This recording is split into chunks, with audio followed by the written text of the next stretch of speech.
तुझ्या अंगातलं भूत उतरवायचं असेल तर ह्या अमावस्याला पौर्णिमा नाही चालत का तुला?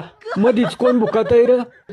एक बकर, उलट्या पाखाचं, एक कोंबड, एक दारी, 3 लिंब, 5 हिरव्या मिरच्या.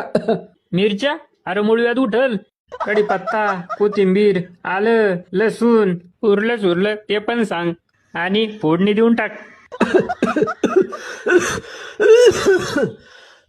हत्ती आईला फोडणी उधळली वाटतं. जातो काय नो हा? अरे कुणाचं गाबडे हे? माझा जीवा उठलंय. आईला ह्याचं वारं गेलं वाटतं. आला मोठा बोंधू बाबा माझं भूत काढायला. चल. अरे याचं थोबाड बंद करा कुणीतरी. नको नको केलंय रांडच्यानी. बया